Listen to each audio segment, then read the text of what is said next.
percaya karena puji-pujian yang berasal daripada Tuhan yang senantiasa melawat dan memelihara dalam kehidupan kami. Dan pada saat ini Tuhan, kami terus memohon pertolongan pemeliharaan daripada Tuhan untuk kami masuk dalam naungan kuasa yang berasal daripada-Mu, untuk kami hidup dalam kebenaran Tuhan. Dan sebentar kami akan bersama-sama membaca dan merenungkan akan kebenaran firman-Mu. Kami percaya bahwa firman-Mu adalah firman perkataan yang berkuasa yang menuntun segenap hidup kami. Oleh karena itu Bapak, ketika firman Tuhan kami dengar, kami renungkan, kami baca, itu menjadi kekuatan dalam kehidupan kami pribadi lepas pribadi. Dan waktu kesempatan yang boleh kami pergunakan untuk belajar dari kebenaran firman Tuhan, kami hanya percaya hanya kuasa Allah yang menutup bungkus kami sehingga kami boleh mengerti dan memahaminya. Terima kasih Bapa yang baik. Kami menyambut berkat firman Tuhan di dalam nama Tuhan Yesus Kristus kami berdoa. Amin. Baik Bapak Ibu Saudara, silakan duduk kembali. Shalom. Puji Tuhan, Bapak Ibu Saudara yang dikasihi oleh Tuhan, saya percaya bahwa setiap kita bersukacita ketika kita dapat memuji dan memuliakan Tuhan. Saya percaya bahwa kita bersama-sama bergembira ketika kita boleh menyembah dan mengagungkan nama Tuhan. Amin. Baik, pada hari ini saya mengajak kepada kita untuk belajar bersama-sama dari kebenaran firman Tuhan. Sebagaimana tatanan kehidupan kita telah masuk kepada tatanan kehidupan baru, kita sebagai orang-orang percaya, saya percaya bahwa segala kehidupan yang lama telah kita tinggalkan dan kita telah masuk dalam kehidupan yang baru. Amin. Jadi bukan hanya istilah nasional kita masuk kepada new normal atau normal baru, tetapi juga dalam kehidupan kita orang percaya kita masuk kepada kehidupan yang baru. Mari kita bersama-sama membuka dalam Kolose pasal yang 3. Kita bersama-sama membuka dalam Kolose pasal yang ketiga. Kita melihat di sana ayat 1 sampai ayat yang ke-17.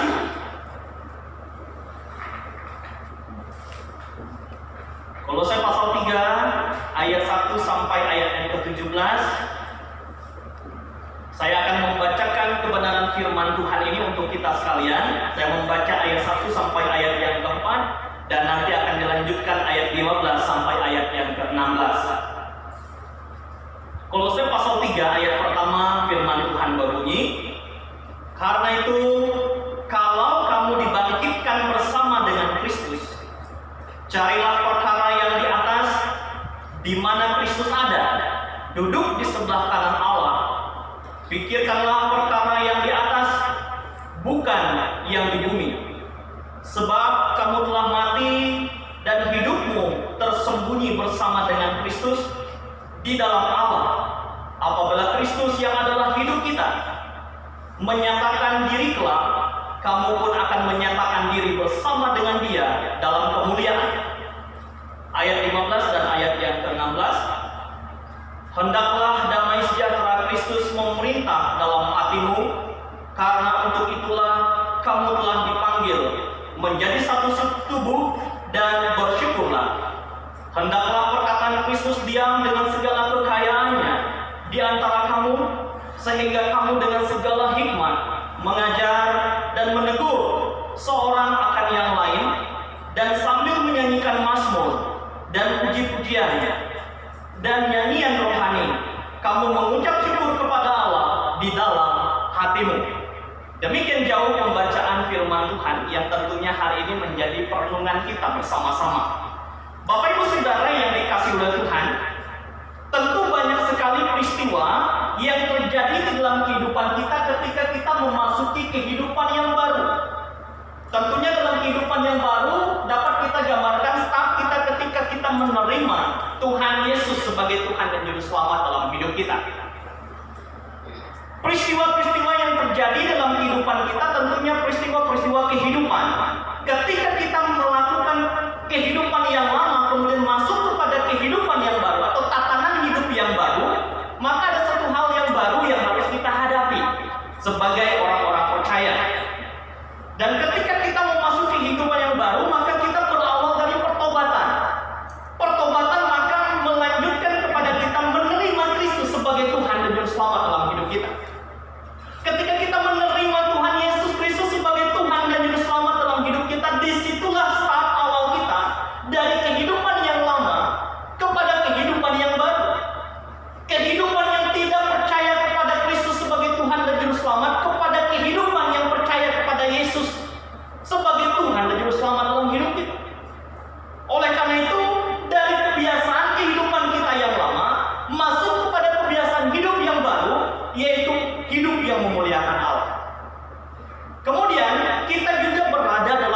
satu pembinaan iman, wadah bersama-sama, yaitu gereja, di dalam jemaat lokal. Kita memasuki dalam satu keluarga, dalam satu anggota, yaitu satu anggota dalam tubuh Kristus, dalam kehidupan kita orang-orang percaya. Oleh karena itu, Bapak Ibu Saudara, ketika kita masuk dalam tatanan kehidupan yang baru, maka pasti ada sebab akibatnya yang terjadi, yang harus kita hadapi dalam kehidupan kita. Dan saya percaya ketika kita masuk dalam kehidupan yang baru, maka yang paling besar dalam kehidupan kita adalah kehidupan yang bersukacita. Amin. Sebab sumber sukacita yang kita miliki itu hanya berasal daripada Allah di dalam Kristus. Walaupun mungkin kita mengalami tantangan yang sama seperti kita sebelum menerima Kristus dalam kehidupan kita yang baru, tetapi ada satu kekuatan dalam hidup kita untuk menghadapinya, yaitu kekuatan kuasa daripada Allah. Bapak Ibu Saudara, kita bukan hanya saat ketika kita menerima Yesus, bukan hanya saat ketika kita dibaptis, tetapi proses kehidupan menjadi kehidupan yang baru. Oleh karena itu, tatanan kehidupan kita, saya mengajak kepada kita untuk dapat memahami bersama sebelum kita melihat penguraian bagaimana kita bertumbuh di dalam tatanan hidup yang baru. Maka ada beberapa pertanyaan yang tentu menjadi pertanyaan kita bersama dan menjadi perenungan kita. Apa yang dimaksud dalam hidup baru di dalam iman Kristen? Tentu hidup baru adalah ketika kita berpindah daripada kehidupan lama kepada kehidupan baru. Berpindah daripada kehidupan kita yang belum menerima Tuhan Yesus sebagai Tuhan dan Juru Selamat kepada kehidupan kita yang baru yang telah menerima Yesus sebagai Tuhan dan Juru Selamat. Itu kehidupan baru. Dan juga budaya-budaya hidup baru yang dulunya kita tidak dapat memuliakan Tuhan, menyanyi, memuji Tuhan dengan leluasa. Sekarang kita masuk dalam hidup baru yang dapat memuji, memuliakan Allah dengan sukacita. Itulah kehidupan yang baru dalam iman Kristen. Kemudian kedua, kapan hidup baru itu terjadi dalam kehidupan kita? Tentu ketika Allah dalam Kristus Yesus hadir dalam hidup kita, masuk dalam pribadi kita.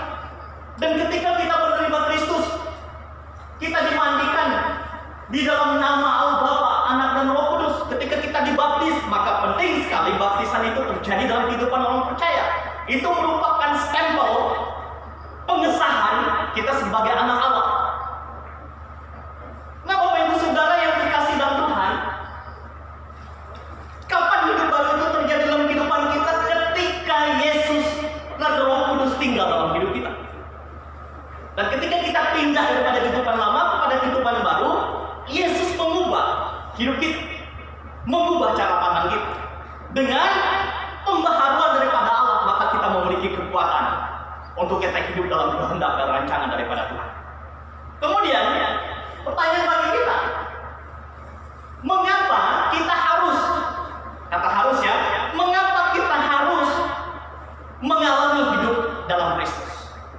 Sebab Bapak Ibu Saudara, tanpa hidup dalam Kristus, tidak ada seorang pun yang dapat masuk dalam kerajaan surga. Amin. Yesus berkata sendiri, "Akulah jalan dan kebenaran dan hidup." Tidak ada seorang pun, tidak ada seorang pun datang kepada Bapa kalau tidak melalui aku. Artinya, mengapa kita harus mengalami kehidupan yang baru? Mengapa kita harus menerima Kristus? Mengapa kita harus percaya kepada Kristus? Mengapa kita harus pindah dari kehidupan lama kepada kehidupan yang baru? Sebab itulah standar hidup kita dalam kebenaran Allah untuk kita masuk dalam kerajaan Allah, dalam kerajaan surga. Kita akan menjadi orang yang hanya bermimpi masuk ke dalam kerajaan kekal kalau kita tidak menerima Yesus secara pribadi dalam hidup kita. Kita hanya menghayal dan hanya cita-cita saja masuk dalam kerajaan kekal kalau kita tidak percaya kepada Yesus dan menerima Yesus secara pribadi dalam hidup kita. Dan kita tidak akan bisa bertumbuh dalam kehidupan yang baru ketika Yesus tidak tinggal dalam hidup kita, ketika Roh Kudus tidak tinggal dalam hidup kita.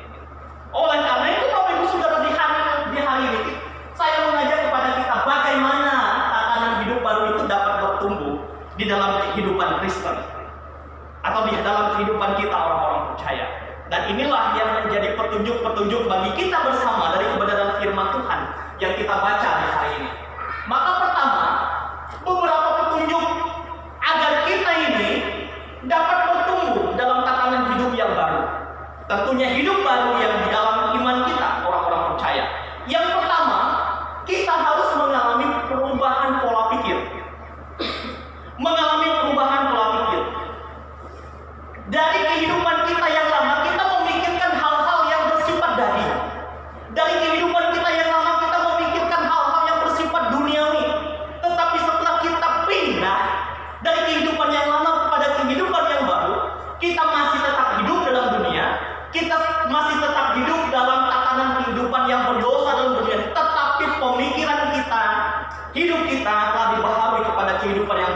yaitu kehidupan yang memuliakan nama Tuhan. Amin.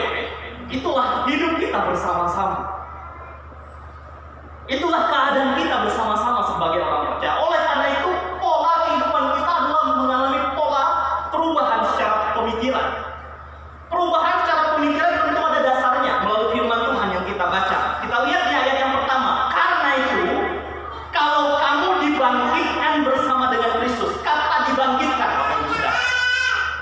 Kata dibangkitkan di dalam Kristus. Kalau dibangkitkan, maka kita berada dalam satu pribadi yang telah bangkit, yaitu Tuhan Yesus Kristus. Kenapa?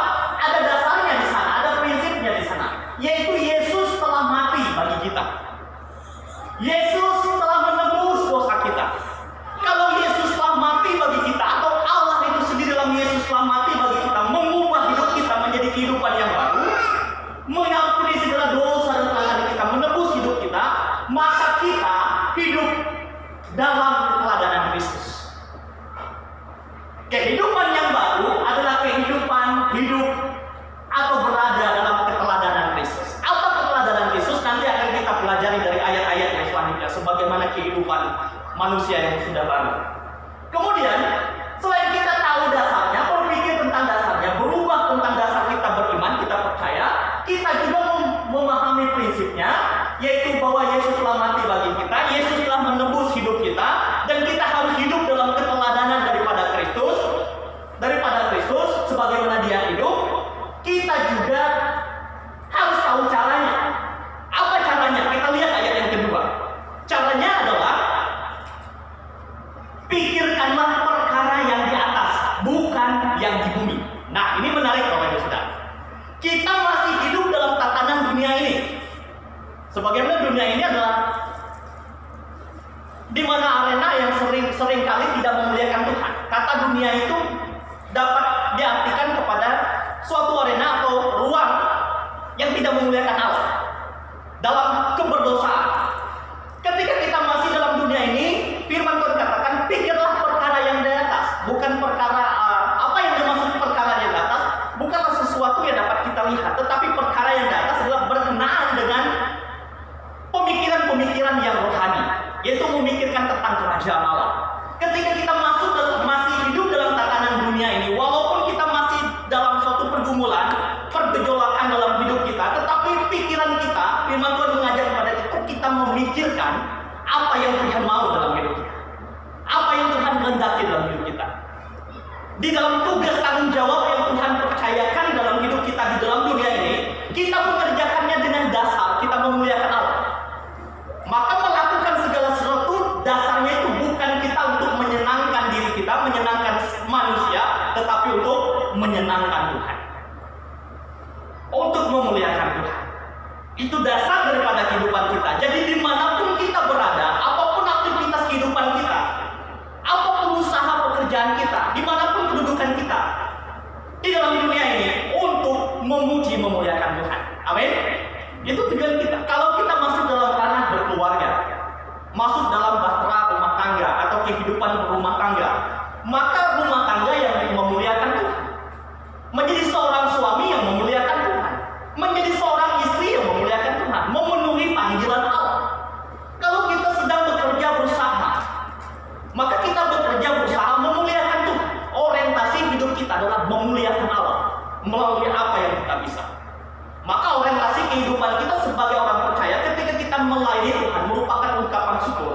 Tuhan telah hidup dan telah mati dan hidup dalam kehidupan kita.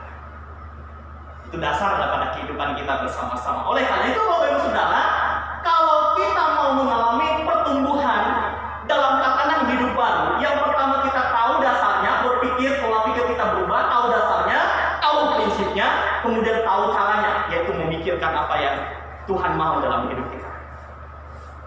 Tidak lagi memikirkan hal-hal yang sebatas dalam dunia ini, tetapi kita memikirkan apa yang Tuhan mau dalam hidup kita. Maka itulah motivasi atau semangat kita untuk dapat melayani Tuhan. Melayani Tuhan bukan hanya dibatas dengan mimbar atau di gereja, tetapi dimanapun kita berada, kita dapat melayani Tuhan dengan seluruh hidup kita. Nah, itu bagian pertama. Kalau kita mau mengalami pertumbuhan dalam tatanan hidup baru kita di dalam iman Kristen, kita harus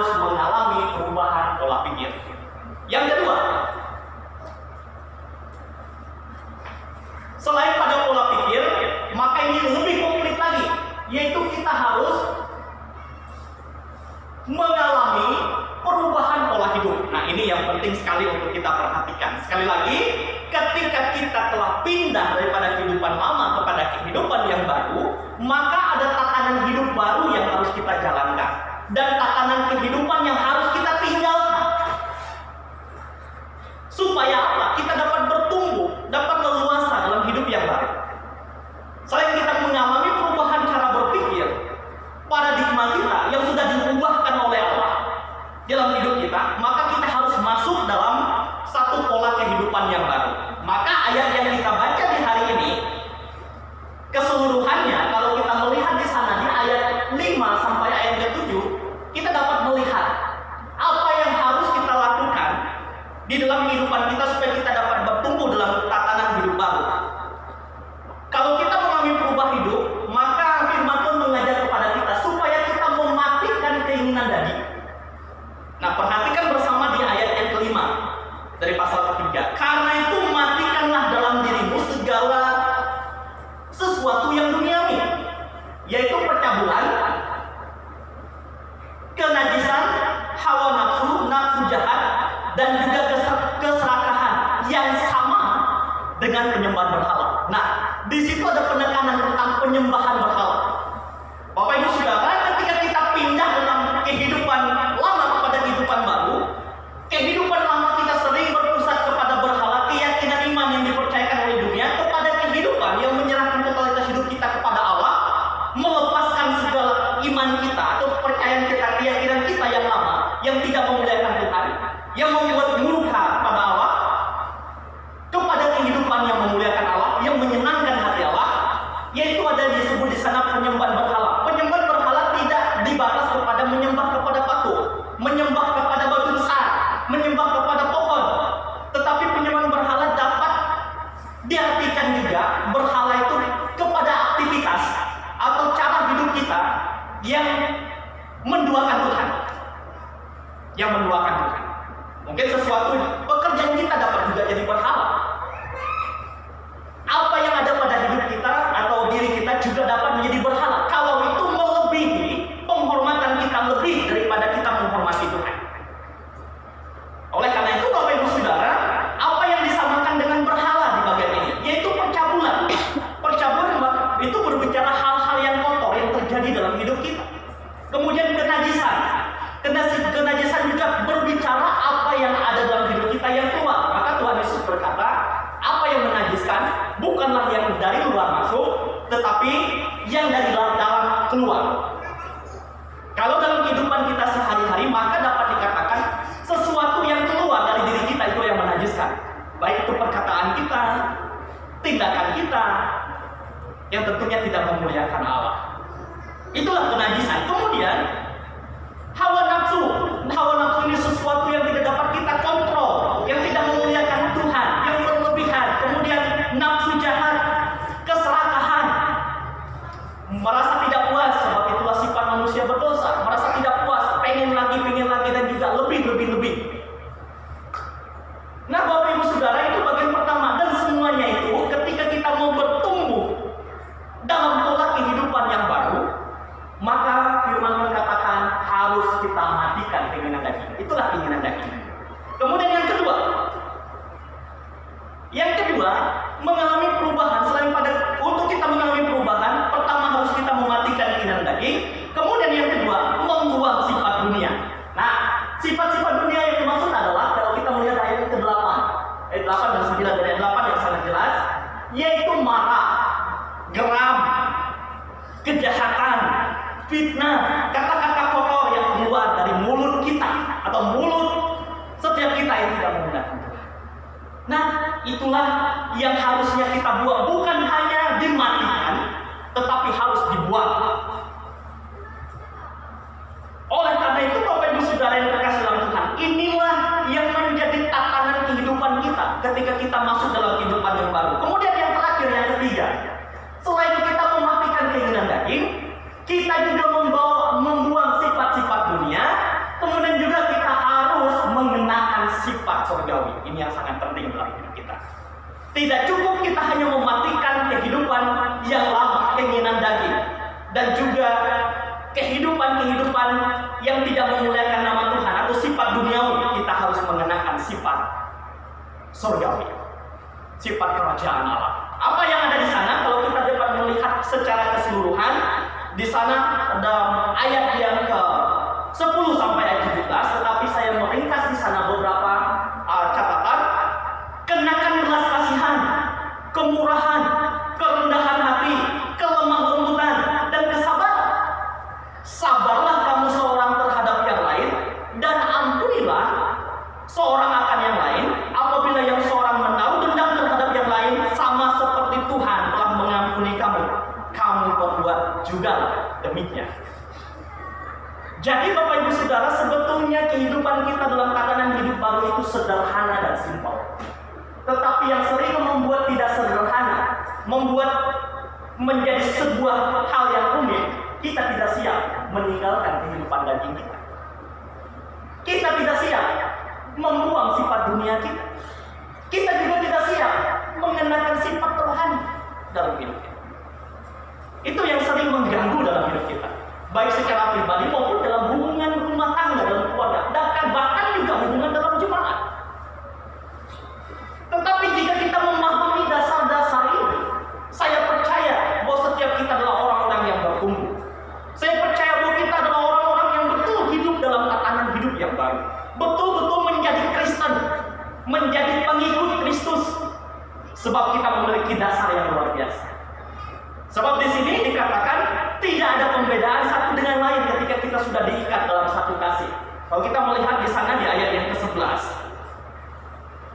Nah, yang ke-11, dan dalam hal ini tiada lagi orang Yunani, orang Yahudi, orang bersunat atau orang tak bersunat, orang barbar atau orang miskin, budak atau orang merdeka, tetapi Kristus adalah semua dan di dalam segala sesuatu.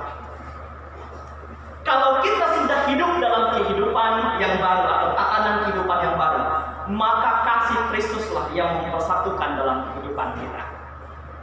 Kasih Kristuslah yang memampukan kita dapat keluar daripada keinginan daging dalam diri kita, dapat menguasai hidup kita.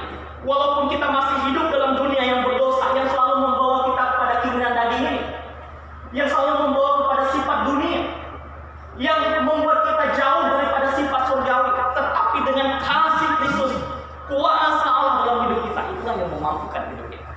Dan inilah dasar daripada iman kita di dalam Tuhan. Karena itu Bapak Ibu Saudara yang berkasih dalam Tuhan, mari kita bersama-sama betul-betul masuk dalam tatanan kehidupan yang baru. Untuk apa? Yaitu kita mengalami perubahan pola pikir. Di dalam kita mengalami perubahan pola pikir, yang pertama adalah tadi kita harus mengerti dasarnya, bahwa Yesus telah mati bagi kita, Yesus telah menebus hidup kita, dan Yesus adalah Tuhan. Kemudian prinsipnya, kita tahu prinsipnya. Kemudian kita juga bisa tahu caranya memikirkan perkara-perkara yang rohani, memuliakan Tuhan dengan senantiasa dalam hidup kita. Kemudian yang terakhir, yang kedua adalah mengalami perubahan pola hidup dalam Kristus. Pola hidup yang belum percaya kepada Kristus kepada pola hidup yang telah percaya kepada Kristus, yaitu mematikan keinginan daging, membuang sifat-sifat dunia kita, kemudian kita mengenakan sifat surgawi. Bila kiranya kebenaran firman Tuhan hari ini menjadi kekuatan bagi kita, mari kita rubah pola pikir kita. Mari kita bersama-sama hidup di dalam tatanan kehidupan yang baru bersama dengan Kristus, dan Kristus berkuasa dalam hidup kita. Amin. Mari kita berdoa.